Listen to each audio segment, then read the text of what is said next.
प्यारे बच्चों, आप सभी का हिंदी क्लासेस में स्वागत है। बच्चों, आज हम मौसी नामक पाठ के लेखक भीष्म साहनी इनके बारे में कुछ जानकारी प्राप्त करेंगे। प्रिय ವಿದ್ಯಾರ್ಥಿಗಳೇ, ಮೋಸಿ ಎನ್ನುವಂತ ಪಾಠದ ಲೇಖಕರಾದಂತಹ ಭೀಷ್ಮ ಸಾಹನಿ ಇವರ ಪರಿಚಯವನ್ನು ಸಂಕ್ಷಿಪ್ತದಲ್ಲಿ ನಾವು ತಿಳಿದುಕೊಳ್ಳೋಣ। लेखक परिचय। भीष्म साहनी सन 1915 अगस्त 7 को रावलपिंडी में भीष्म साहनी का जन्म हुआ।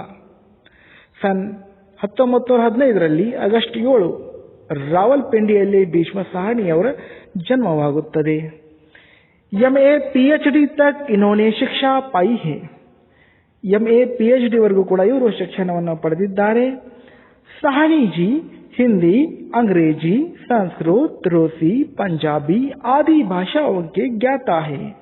इन भाषाओं की इनकी अनेक रचनाएं प्रकट हुई है। ಸಾಹನಿಯವರ ಭಾಷೆಗಳ ಬಗ್ಗೆ ಹೇಳಬೇಕೆಂದರೆ ಇವರಿಗೆ ಹಿಂದಿ, ಇಂಗ್ಲಿಷ್, ಸಂಸ್ಕೃತ, ರಷ್ಯನ್, ಪಂಜಾಬಿ ಭಾಷೆಗಳು ಬರುತ್ತವೆ। ಈ ಭಾಷೆಗಳಲ್ಲಿ ಇವರು ಅನೇಕ ತನ್ನ ರಚನೆಗಳನ್ನು ಬರೆದಿದ್ದಾರೆ। विशेषकर आम आदमी का जीवन इनकी रचनाओं में अंकित हुआ है।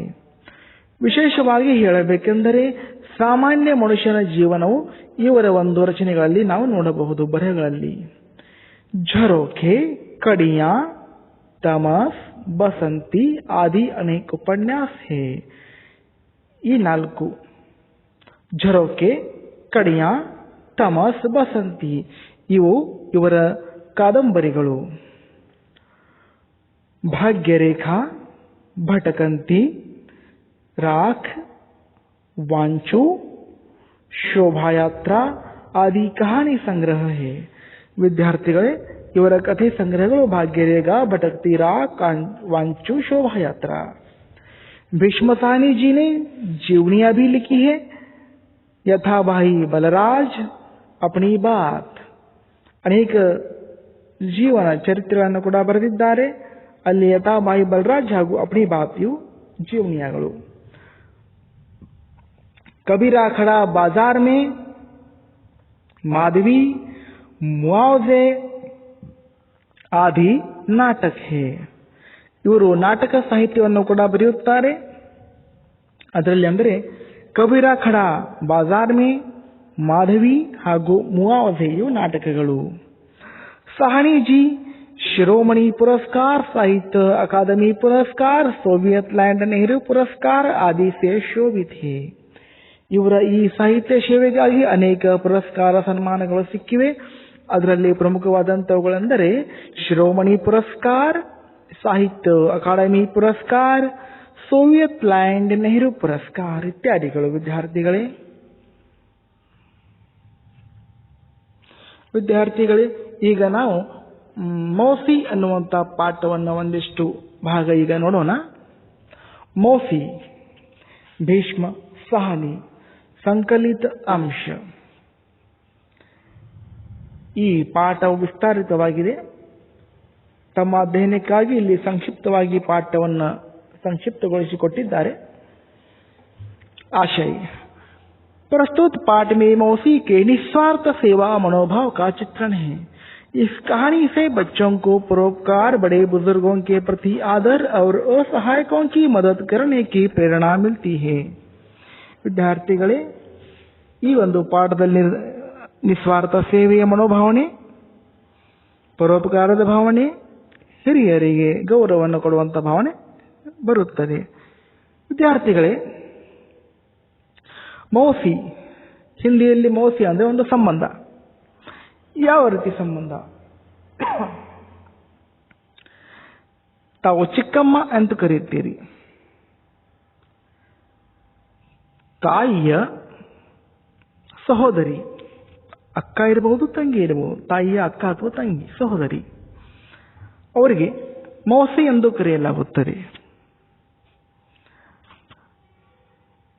ಹಿಂದಿಯಲ್ಲಿ ತಾಯಿಗೆ ಮಾ ಎನ್ನಲಾಗುತ್ತದೆ। ಮಾ ಅಂದರೆ ತಾಯಿ, ತಾಯಿಯ ಸಹೋದರಿಗೆ ಮೌಸಿ. ಸಾಮಾನ್ಯವಾಗಿ ಒಂದೇ ರೀತಿ, ಅಂದರೆ ಇಬ್ಬರ ಪ್ರೀತಿಯು ಕೂಡ ಸಾಮಾನ್ಯವಾಗಿ ಒಂದೇ ರೀತಿಯಾಗಿ ಇರುತ್ತದೆ. ಮೌಸಿ ಇಬ್ಬರ ತಾಯಿ ಪ್ರೇಮನೆ. ಇಲ್ಲಿ ಕೂಡ ಒಬ್ಬ ಮೌಸಿ ಬರುತ್ತಾರೆ.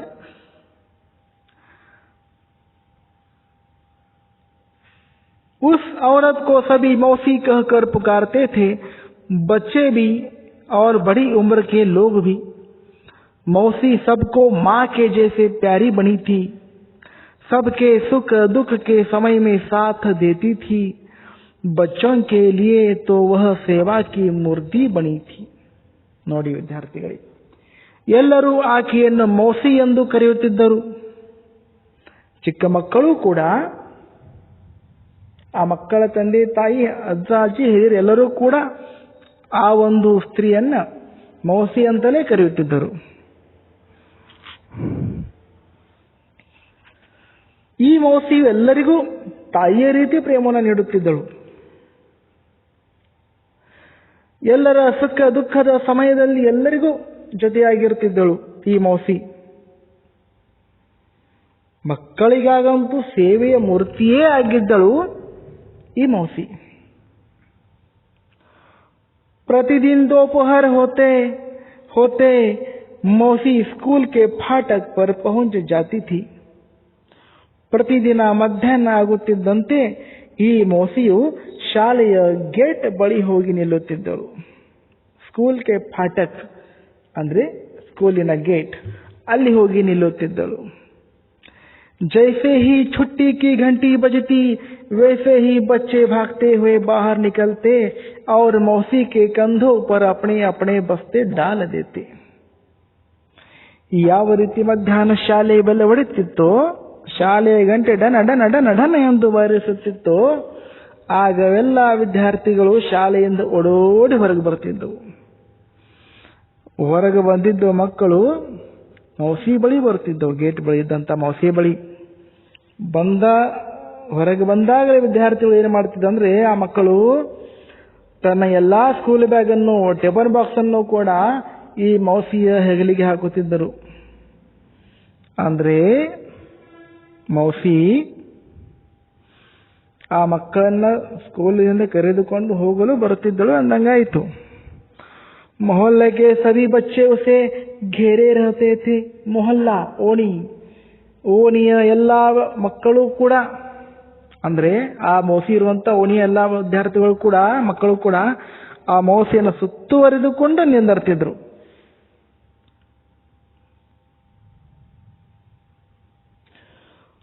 दोपहर ढलने पर मौसी नीम के पेड़ तले जा पहुंचती, जहां सभी बच्चे खेला करते थे. ಮಧ್ಯಾಹ್ನ ಇಳಿಯುತ್ತಿದ್ದಂತೆ, ಅಂದ್ರೆ ಸ್ವಲ್ಪ ಬಿಸಿಲು ಕಡಿಮೆಯಾಗುತ್ತಿದ್ದಂತೆ ಈ ಮೌಸಿ ಏನ್ ಮಾಡ್ತಿದ್ರು ಅಂದ್ರೆ, ನೀಮ್ ಕೆ ಪೇಡ ತಲೆ, ಬೇವಿನ ಗಿಡದ ಕೆಳಗಡೆ ಹೋಗಿ ಕೂಡುತ್ತಿದ್ದಳು. ಜಹಾ ಸಭಿ ಬಚ್ಚೆ ಖೇಲಾ ಕರ್ತೆ ಥೆ, ಆ ಬೇವಿನ ಗಿಡದ ಕೆಳಗೆ ಎಲ್ಲಾ ಮಕ್ಕಳು ಕೂಡ ಅಲ್ಲಿ ಆಟವಾಡುತ್ತಿದ್ದರು. ಆ ಸಮಯಕ್ಕೆ ಮೌಸಿ ಕೂಡ ಅಲ್ಲಿ ಹೋಗುತ್ತಿದ್ದಳು. मौसी को बच्चों के साथ खेलना, उन्हें कहानियां, चुटकुले और पहेलियां सुनाना बहुत पसंद था. ಮೌಸಿಗೂ ಕೂಡ ಮಕ್ಕಳ ಜೊತೆ ಆಟವಾಡುವುದು, ಮಕ್ಕಳಿಗೆ ಕಥೆಗಳನ್ನ ಹೇಳೋದು, ಮಕ್ಕಳಿಗೆ ಚುಟುಕುಲೆ ಅಂದ್ರೆ ಜೋಕ್ಸ್ಗಳನ್ನ ಹೇಳೋದು, ಮಕ್ಕಳಿಗೆ ಒಡಪುಗಳನ್ನ ಹೇಳೋದು ತುಂಬಾ ಇಷ್ಟ ಆಯ್ತು ಮೌಸಿಗೂ ಕೂಡ. वह तोता तोती की कहानी, काट के घोड़े की कहानी, वीरोचित कहानी आदि सुनाती थी. ಆ ಮೌಸಿಯು ಅಲ್ಲಿ ಮಕ್ಕಳಿಗೆ ವಿಭಿನ್ನ ರೀತಿಯ ಕಥೆಗಳನ್ನು ಹೇಳುತ್ತಿದ್ದಳು. ತೋತಾ ತೋತಿ ಕಿ ಕಹಾನಿ, ಗಿಳಿಗಳ ಕಥೆ, ಕಾಟ್ಗೆ ಘೋಡೆ ಕಿ ಕಹಾನಿ, ಕುದುರೆಯ ಕಥೆ, ವೀರೋಚಿತ್ ಕಹಾನಿ, ವೀರ ಚರಿತ್ರೆಯನ್ನ ಮಾಡಿ ಹೋದಂತ ವೀರರ ಕುರಿತು ಕಥೆಗಳನ್ನ ಮೌಸಿ ಮಕ್ಕಳಿಗೆ ಹೇಳುತ್ತಿದ್ದಳು. मौसी बच्चों को खिलाने के लिए अपने पास चने, टिकिया, मूंगफली आदि कुछ न कुछ रखती थी। वह बच्चों से अपने बेटे बेटियों जैसे प्यार करती थी। ವಿದ್ಯಾರ್ಥಿಗಳೇ, ಈ ಮೌಸಿಯು ಮಕ್ಕಳಿಗೆ ತಿನ್ನಿಸಲು, ಮಕ್ಕಳಿಗೆ ತಿನ್ನಲು ಕೊಡಲು, ಮಕ್ಕಳಿಗಾಗಿನೇ ತನ್ನ ಬಳಿ ಏನಾದರೂ ಒಂದಿಷ್ಟು ತಿನಿಸುಗಳನ್ನು ಇಟ್ಟುಕೊಂಡಿರ್ತಿದ್ದಳು. ಅದರಲ್ಲಿ ಏನೇನೋ ತಿನಿಸಿರ್ತಿದ್ವು ಅಂದರೆ ಸಾಮಾನ್ಯವಾಗಿ ಚನೆ, ಕಡಲೆ, ಟಿಕಿಯಾ, ಈ ಬರ್ಫಿ ರೀತಿ ಬರುವಂತಹ ಟಿಕಿಯಾ, ಮೂಂಗ್ಫಲಿ, ಪೀನಟ್ಸ್, ಶೇಂಗಾ ಆದಿ ಇತರೆ ಏನಾದರೂ ಒಂದು ಇಟ್ಟುಕೊಂಡಿರ್ತಿದ್ದಳು. ಹಾಗೂ ಮೌಸಿಯು ಆ ಓಣಿಯ ಮಕ್ಕಳನ್ನು ತನ್ನ ಸ್ವಂತ ಮಗಳು ಅನ್ನುವ ರೀತಿಯಲ್ಲಿ ಪ್ರೇಮವನ್ನು ಮಾಡುತ್ತಿದ್ದಳು. ವಿದ್ಯಾರ್ಥಿಗಳೇ, ಇದು ತಾಯಿ ಪ್ರೀತಿ. ವಿದ್ಯಾರ್ಥಿಗಳೇ, ಇಂದು ನಾವು ಮೌಸಿಯ ಕುರಿತಾಗಿ ಇಷ್ಟೊಂದು ತಿಳಿದುಕೊಂಡಿದ್ದೇವೆ. ವಿದ್ಯಾರ್ಥಿಗಳೇ,